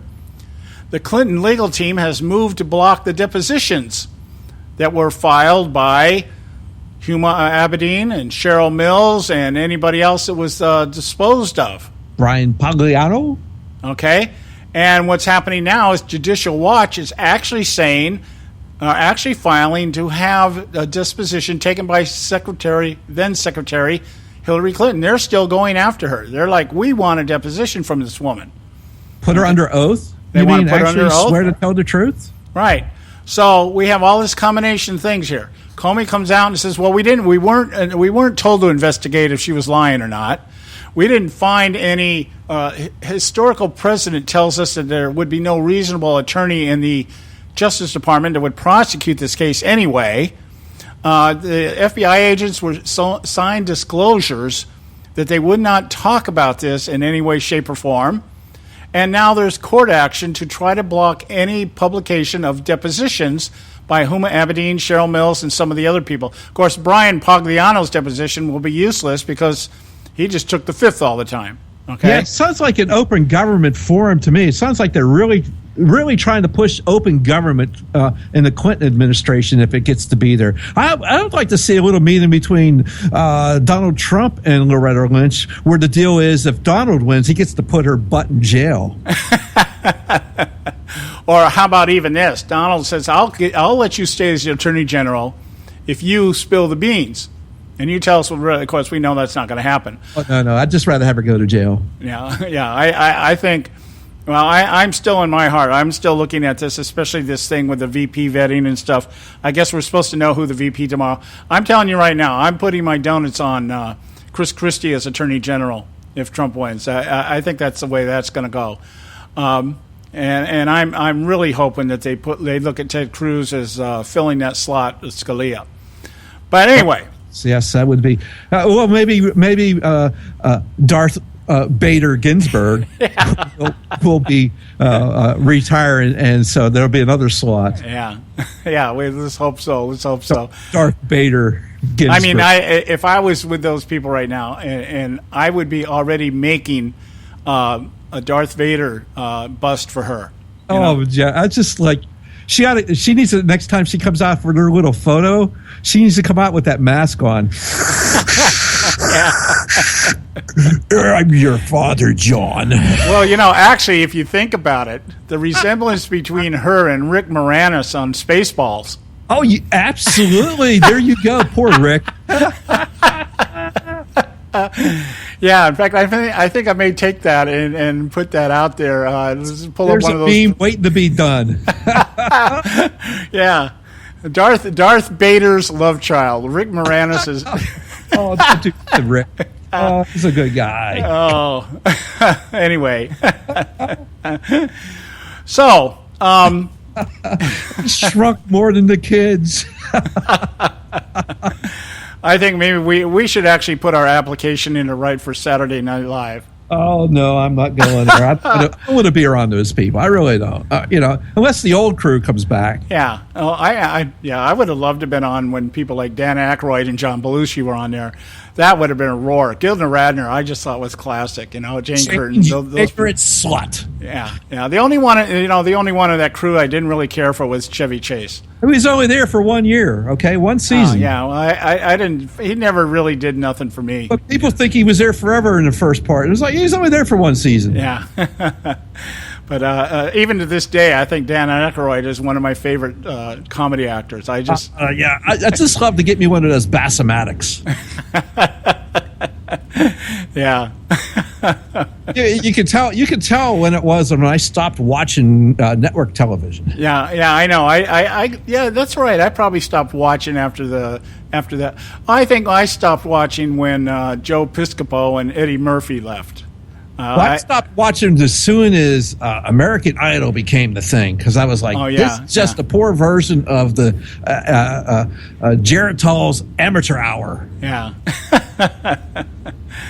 All right. Okay. Well, look, let's do this. We're coming up on a break here. We got about a minute out here. Yeah. So we got an executive order. We do need to talk about this because this thing is very, very weird, John. I read this thing now, and I was trying to find out just where exactly this thing's going and why we even need this kind of document. Yeah. Well, we'll start it off with we'll start the conversation after the break, and a one paragraph article that was published out in cyberspace today, and this is what tipped me off. One single paragraph. Okay. And it had an icon on now. There was an ABC special news report, okay? But it was only one paragraph long. And it said, for the first time in U.S. history, President Obama signs an executive order that will allow the military to use force against U.S. citizens. The order was signed on July 1st, 2016. That's just 14 days ago. And it's titled Executive Order, United States Policy on Pre- and Post-Strike Measures to Address Civilian Casualties in U.S. Operations Involving the Use of Force. That tipped me off. Yeah, that's I weird, went, wait a dude. minute, what is this? What is this? Did a little research and came up with this executive order. We're going to talk about it in just a moment here. Stay with us right here at the Conservative Syndicate. Don't go away. State Talk Radio, WRS Cleveland. Hey, I'll make you a deal. Give me 60 seconds and I'll give you directions to the Fountain of Youth. Okay, I'm joking. Well, kind of joking. No fountains, but youth, I got. Nature's Youth and their premier anti-aging product, Nature's Youth RSF. With your sensible diet and exercise plan, Nature's Youth RSF can help you look and feel better. RSF is an all-natural amino acid supplement that supports your body to naturally increase HGH levels without any synthetic hormones. And elevated HGH levels can contribute to increased energy, improved libido, reduced body fat, and improved exercise capacity. Let's be honest. Who doesn't want to look and feel younger? Visit the newly designed website at naturesyouth.com or call 800-333-6923. That's 800-333-6923 and like them on Facebook and you'll be included in contests and exclusive offers. What a deal. Oh, speaking of deals, my time's about up. 800-333-6923 or naturesyouth.com. Who needs a fountain anyway? Call today. Extend your life with Extendovite. When I had a heart attack at 42, I was not sure what the future held. But a year later, the doctors could find nothing wrong with me and took me off all my medication. What did I do? I took a herbal mixture of garlic, cayenne, and a few other herbs mixed in liquid form. I now call this Extendovite. I would have never believed that a few simple herbs could actually change my life like they did. Now it's your turn to see what the powers of garlic and cayenne can do for you. For only $69.95 plus shipping and handling for a 2-month supply of either capsules or liquid, you too can begin on your path to better health. For more information, call 1-877-928-8822. That's 1-877-928-8822. Or visit our website at heartdrop.com. Extend your life with Extendovite. I've owned my company for 14 years now, and I can tell you that payroll is a 4-letter word. I hate doing it. It eats up hours I don't have, and it costs me money I could be saving. But my accountant's too expensive, and I'm not sure who to call, but I know I need help. We're Paychex, and we take all the hassles out of small business payroll. We save you time and money. It's easy. Call, fax, or give us your payroll information securely online, and we take care of the rest. We calculate the correct taxes, manage payments and direct deposits. We even send out your checks. Payroll doesn't need to be a 4-letter word anymore. We're so sure that we can save you time and money that we'll give you a month's payroll free. Just for calling 877-663-3830. Get 1 month's payroll for free. Call Paychex right now. 877-663-3830. That's 877-663-3830. Hey, I don't back anybody unless I believe in them. And I do believe in the value of investing in gold and silver. And the company I trust to buy my gold and silver from is Swiss America. I've been working with them for nearly a decade. I trust them, and you can too. Swiss America will help you sort through and find the best options available when you're considering investing in gold and silver coins. Listen, for over 30 years, Swiss America has been offering Americans what they want in their investments: safety, liquidity, quality, reliability, and a potential profit. Gold and silver have a place in every investor's portfolio. So, why not let Swiss America help you diversify your investment portfolio now? Call now for free information. 800-978-3907, 800-978-3907, 800-978-3907, 800-978-3907. Hey, Bugsy, you hear the news about Vinny? Yeah, it's a real shame. He owed money to the IRS and they finally cut up with him. Just like Al Capone. If the IRS can get the Capone, imagine what they can do to little old Vinny, huh? Poor cat, he was on top of the world, then bada boom, bada bing. What Vinny needs now is an offer he can't refuse. Hey, you got a tax problem? Does the IRS claim you owe them a bunch of dough? They can get you too. So call the tax relief line now and learn if you qualify to negotiate your $10,000 plus IRS tax debt for up to a 75% savings. Don't be like Al or Vinny and get busted. Make this free call now. Learn how you may be able to pay the IRS less. Call now. 866-657-8474. 866-657-8474. 866-657-8474. 866-657-8474. Okay,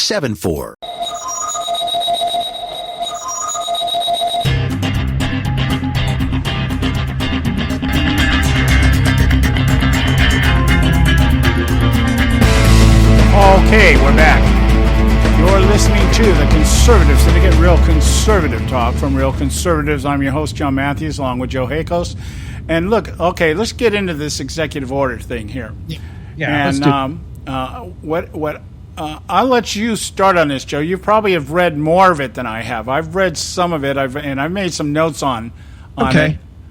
All right. So, again, this is the United States policy on pre- and post-strike measures to address civilian casualties in U.S. operations involving the use of force. Now, on its face, it sounds like we're talking about outside the country, doesn't it? Well, I know, to me, my perspective, I didn't make that connection at all. I immediately saw it as talking about conflict within the United States. And the reason I say that is because in the very first paragraph, Section 1, under purpose. Okay, hold on a second now. Okay, go ahead. Finish your point. So you think it's there, and I'm thinking, okay, well, what's this all about? And then here's the reason why I'm saying that. It's okay, and of course it goes by the authority vested in me as president by the Constitution and the laws of the United States of America. I hereby direct as follows. Section 1 purpose. The United States policy on civilian casualties resulting from U.S. operations involving the use of force in armed conflict or in the exercise of the nation's inherent right of self-defense is based on our national interest, our values, and our legal obligation. As a nation, we're steadfastly committed to complying with our obligations under the law of armed conflict, including those that address the protections of civilians, such as fundamental principles of necessity, humanity, distinction, and proportionality. In other words, if you only need to hit them with a frickin' mortar, you don't bring out the nuclear weapons to kill them, okay? That kind of thing. But here's my point. Complying with the under the obligations under the law of armed conflict. Okay, that's like use of military force initiatives, or we've actually declared war. So, what are we declaring war on, the state of Texas? Well, see, that's what the thing is. When I read the first paragraph, first of all, when I first saw it, I was led to a link that had the entire executive order on it. Yes, and so my first response was, my little conspiracy red flag came up. And I said, okay, is this something really off of something like The Onion or something like that, That's right off at whitehouse.gov, though, man. And it took me 2 links to get to whitehouse.gov to actually see the executive order. And once I saw it, I went, oh, my goodness, here it is. This is real. This is real. Okay, now, let me read the same paragraph you just read, and I'll clarify to you why I just instinctively said, no, this is not dealing with conflicts outside the U.S. I could see the intent and purpose of this, okay? It says United States policy on civilian casualties resulting from U.S. operations involving the use of force in armed conflict. Now, that would give you the impression that we're talking about civilians overseas in other countries, in foreign theaters, okay? Yeah. Civilian casualties resulting from U.S. operations, okay? Now, that makes it, okay, yeah, there we go. But, or, the word or. Yes. Or in the exercise of the nation's inherent right of self-defense. Yes. The exercise of the nation's inherent right of self-defense. You know what hit me? The Second Amendment. That's what popped in my head. I said, or the exercise of the nation's inherent right of self-defense. The Second Amendment is about self-defense. citizens' right to arm themselves in self-defense of the government. Okay? So that's, and it says, and based on our national interest. So it's kind of like, to me, either or. That's how I saw it. Okay, we're talking about conflicts outside the U.S., but because we're talking about inherent rights of self-defense, we're talking about this is at the domestic level. Okay, now maybe it could be conflict coming into the U.S. from outside, but it's so vague and ambiguous, and that's what we said in the very beginning. The ambiguity, the vagueness of it, and the ambiguity of it tells me that this was written intentionally for the purpose of being used as a catch-all for whatever the government might decide it needed to use at any particular point in time, so that if Congress came back and said, hey, wait, what do you got military standing out on the streets shooting U.S. citizens? You know, let's think about the argument that went on. Remember the terrorists they bombed with a drone, and he was a U.S. citizen? Yes. The fallout from that? Yes. Okay, so we're talking about killing an enemy, somebody who renounced his citizenship, went and joined the enemy, and was killed with a drone. And at the outcry of killing a U.S. citizen without going through Congress. Without due process. Okay? And so I saw this, and I'm saying, I could just see somebody like Obama or Clinton using this to justify coming against American citizens. Now, it also includes the mention of NATO forces. Okay, so initially you would think, okay, we're talking about international conflict, except the fact that we know we have over 600,000 NATO forces dispersed throughout U.S. military installations here within the continental United States. And we've talked about it before, about what are these people doing here? Okay, everybody's saying, well, it's military training exercise and everything else, but when we get into the NATO forces, because I've looked through this and I saw nothing about NATO in this document. No, what it's doing now, what I'm getting into there when I say that is some of the arguments that are being presented in defense of this. Oh, in defense of, well, I'm seeing where I see the problem coming in is because of the fact that right here it says further into the government efforts to protect civilians in U.S. operations and involving use of force in armed conflict or in the exercise of the nation's inherent right of self-defense and a view towards enhancing self-defense, relevant departments and agencies shall continue to take certain measures in present and future operations. And in particular, relevant agencies consistent with mission objectives and applicable law, including law of armed conflict, will train personnel commensurate with their responsibility and compliance with legal obligations, policy guidance that address the protection of civilians and implementation of best practices to reduce the likelihood of civilian casualties through exercises, pre-deployment training, simulations of complex operational environments that include civilians. Okay, so you're going to have these exercises, whatever. So in your local community? Yeah, well, again, let me go back here. Let me go back here into Section 1 again. Okay? Yes. It is very important. These little words, jots and tittles they're called. And then these are the punctuation marks and things. Just a word, a little word that can change or identify the entire meaning here. I make the mention here, the very first line of this in Section 1. It talks about operations involving the use of force in armed conflict or in the exercise of the nation's inherent right of self-defense. If you go down to the third paragraph, right below that, the third paragraph, skip the second, go to the third. Civilian casualties are a tragic and at times unavoidable consequence of the use of force in situations of armed conflict or in the exercise of a state's inherent right of self-defense.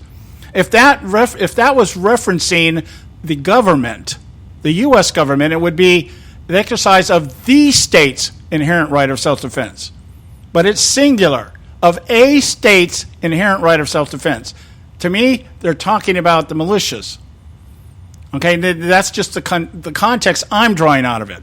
Okay, so now go to the next paragraph, Section 2, policy in furtherance of U.S. government efforts to protect civilians in U.S. operations involving the use of force in armed conflict or in the exercise of the nation's inherent right of self-defense. Now we're back to the nation's right of self-defense. The paragraph before says a state's right of self-defense. That would have to be militias. The next one is the nation's inherent right. That would have to be federal military. So to me, it sounds like they are addressing potential conflicts between states and federal government. That puts it, in my mind, into the context of citizens versus the military. I mean, but he's talking about, and they're talking about the law of armed conflict, which is when we have the authorized use of military force and or we've declared war against a certain nation state. Okay, but what civilian casualties could they be addressing if they're talking about it within the context of a state's inherent right to self-defense? Now, I understand what you're looking at there. Now, if that would have been a capital S there, I would have just assumed the state, i.e., we're all part of the United States, the state. The big right, because S. in the next paragraph, they capitalize nation. Yes, I saw that, which is the same as they used up in the Right. first paragraph. Right, so to me, there's a differentiation made between a state, singular. Ambiguous at best, and it really does seem to be that needs to have clarification. Right, now, and again, the point being, and we got to go to break here, but the point I want to make here before we break away, is that it is purposely vague and ambiguous. Because in that manner, it can be used to justify any action that the United States makes on any front. And I'm not saying that's the intent of it. I'm saying it's possible, because of the language being so vague, that it could be used. And if now let's understand something. This wasn't just written overnight. Okay, this was signed on July 1st, but these people don't just one day wake up and go, hey, let's make an executive order to make it possible to do this kind of stuff. This has to have been in the works for a while. So now I get back to my other conspiracy theory. How much of these things are being orchestrated for the purpose of justifying something like this? That's how extreme I'm getting with it. And that's how mistrustful I am of what the government's doing now. And that is... This could be just part of the plan that's been going on now ever since Black Lives Matter was originated, and it probably was before that. Black Lives Matter may be the front that was put out there to try to bring it to a place where the government can say, now we can put an executive order out there and we can justify killing American citizens if they should happen to rise up against our government. Yeah, I think some of this could be part of to make payments to the families of those that have been killed by U.S. forces. Well, as we see in what is that? Section 2, paragraph B, number 3. Right. Well, I mean that could be a moat. Okay, but I want to, when I come back here, I want to ex gratia payments right. to civilians who were injured, to the families of civilians who are killed, because we're talking about in Section 3, we're talking about reports on strikes undertaken by the U.S. government against terrorist targets outside areas of hostile activity or active hostility. Okay, all right, yeah, I get that. Now, I want to, when we come back here, though, I want to share with you what Snopes is saying about this, or Snopes. How do you pronounce it? Snoops or Snopes? They're not the greatest, but anyway, no, they're cool. not. But the point is that we're talking about something that just came out 14 days ago. Snopes has already, quote-unquote, investigated it. They're already responding to the farce or the paranoia of the extreme right that's out here talking about it the way that we are talking about it right now. And I want to share with you what they said. Okay. And I think it puts more validity in what I'm saying here. Okay? Cool. I hope I'm wrong. I could be wrong. I'm just saying it's vague enough that I think it's worth looking at. We'll be right back, guys. Stay with us right here at this Conservative.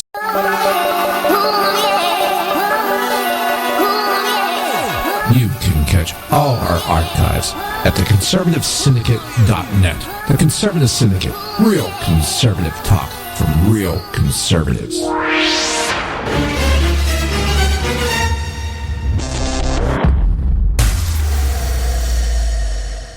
Hey folks, if you're like me, you don't place a whole lot of trust in today's media for the real truth and facts regarding the volatile world of finance and politics. When I want the real scoop on money, I go to the most trusted source I know, my good friend and colleague, Bob Cardosa. Bob is a noted expert with a PhD in international finance who airs his nationally known, globally syndicated show, Robert Cardosa Live Daily, Monday through Friday, 3 to 5 p.m. Pacific Time.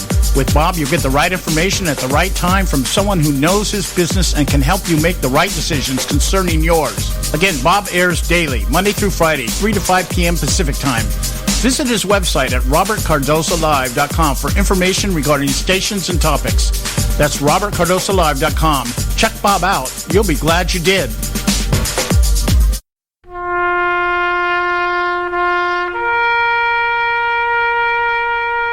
Read something recently worth thinking about.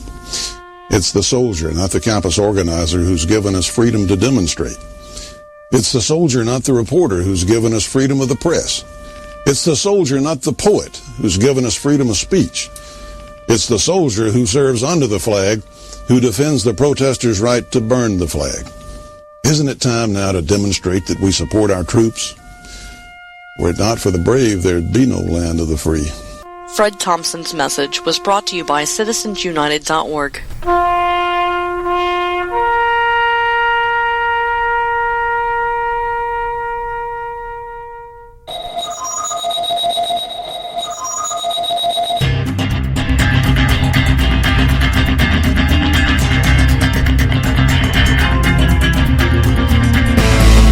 All right, hey, we're back. And you're listening to the Conservative Syndicate, real conservative talk from real conservatives. One more time, just to remind you, visit our website, theconservativesyndicate.net.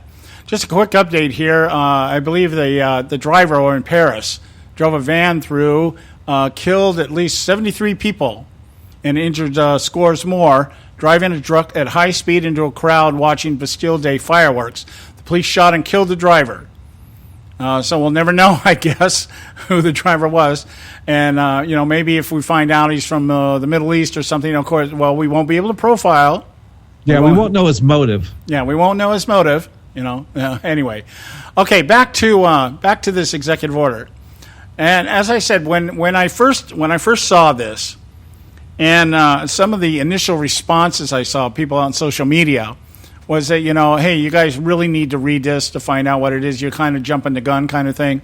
And lo and behold, so I said, okay, you know what? I'm going to just go out there and see what's going on. I find, okay, Snopes has already investigated this and already discounted any claims by, as they put it, fringe elements, that this executive order is about arming the military against U.S. citizens. Now, this is my thought on this. Snopes is discounting the executive order as propaganda by fringe elements, those of us on the far right. They try to discredit these claims by stating this has to do with drone strikes that may occur in or out of zones engaged in conflict. However, there's no mention of drones in the order itself. There is no identification of what these conflicts are. They're not identified one way or the other.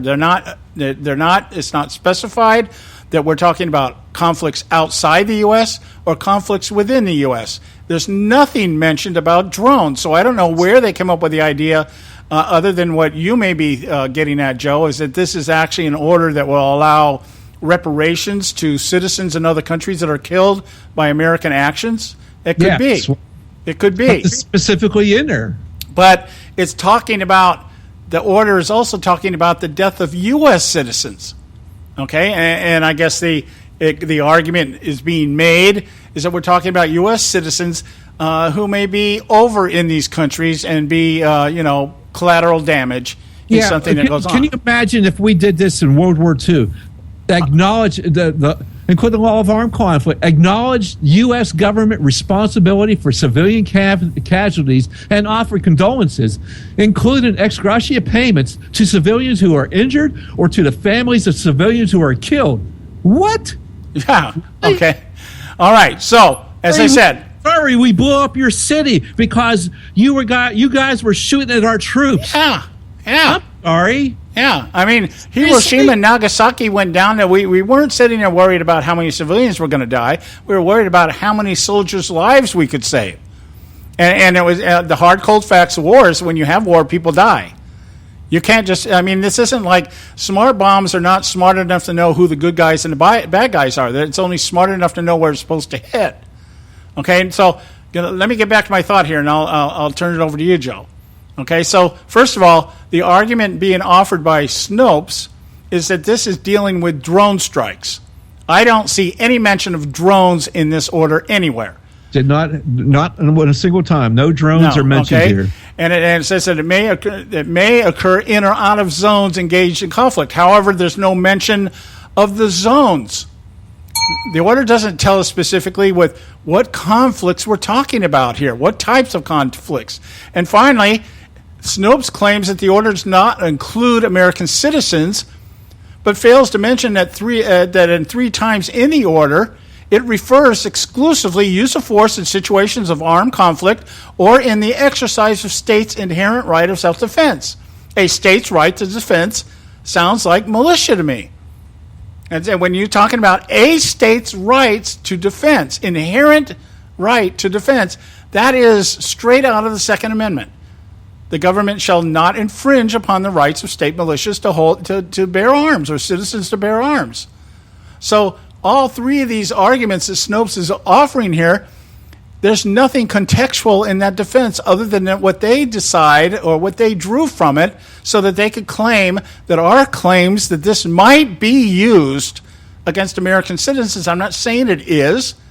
I'm not saying it's not either, because it's nothing in here that clarifies it well enough to know exactly who they're talking about, what types of conflicts they're talking about, or where these conflicts would take place. So to me, this is something that was designed and created to be vague and ambiguous so that it could be used in any way, shape, or manner or form the government would deem necessary.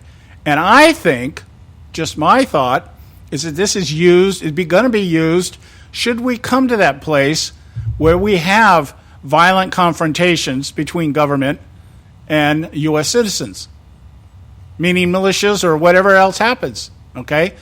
We've talked about this. If Hillary Clinton is elected, there's a very good chance that we could end up with some type of violent confrontation between government and private citizens and states. I think it's very feasible at this point. I would have thought this 8 years ago. No, never. But now, I mean, it's in writing. It's as much a possibility or even a probability. I mean, we're into that zone now. You know, Obama's out there in NATO the other day talking again about a 3rd term. Okay, well, he can't do that. Okay, why does he keep talking about it then? I mean, is the whole thing about Hillary Clinton irrelevant just because maybe there is something going on that they're going to try to create something that would allow Obama, suspend the elections and allow Obama to stay in office? I don't know, but I don't think it's that far-fetched anymore. Well, if that was to come to pass, there would be bloodshed in the streets. Yeah, and that might be the whole end game. That might be the whole end game. What Black Lives Matter is about violence and anarchy. Bill Ayers is Weather Underground. I mean, Black Panther Party. We can't put this. Van Jones, all these people. We can't put anything out of the realm of possibility these days. It's scary to think that way, but I don't think it's absurd to at least entertain the idea that it's possible. Oh, we didn't make the executive order. He did. Yeah. Okay. And like I said, this wasn't something that just he thought, in the stroke of a pen here, last week. Hey, you know what? We need an executive order to allow this kind of stuff. This is something. He's even got dates in there. I mean, he's talking about making reports, and he's talking about hostilities from 1 January 2016 through 31 December 2016, and we're going to have, as well as assessment of combatant and non-combatant deaths resulting from those strikes, publicly released and unclassified summary of such information no later than 1 May 2017 by 1 May on each subsequent year as consistent with the need to protect sources and methods. Are you kidding me? This is supposed to go on for perpetuity? Oh, no. Yeah. This is basically, what they're doing now is they're trying to create their narrative that would support something like this. If it gets out into the public realm, which I don't know it'll go any farther than what's going on right now, but if it does, boy, they're going to need a narrative. They're going to need to address this thing. And how better to do it than to sit there and say, well, we got all this data. We got all these reports. We got all these numbers. Of course, they're all made up, probably all made up. But that doesn't matter because numbers, the public doesn't care. They're not going to look close enough. They're just going to get scared. They're just going to get scared. Anyway, we got to end the show here tonight. We'll be back tomorrow, Friday. I'll be back tomorrow. Joe's taking the day off. He's got another function he's got to go to. Have a good time, my friend. And we'll be back tomorrow. I'll be back tomorrow. We'll have Bob Cardoso on tomorrow. We'll talk about this a little bit more.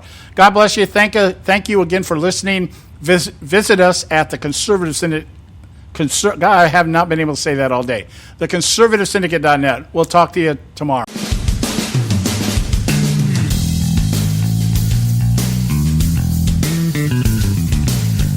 Thanks for tuning in to this edition of the Conservative Syndicate, the nationally acclaimed, globally syndicated, politically incorrect talk show that seeks to tear down the imaginary wall of separation between church and state. We want to make you aware you can find and access all our show archives at our website, theconservativesyndicate.net, as well as our broadcast stations and times. That's theconservativesyndicate.net. We so appreciate you taking the time to tune in, and we so look forward to continuing to bring you the best in uncompromised talk radio available on the net today. And remember, folks, it doesn't matter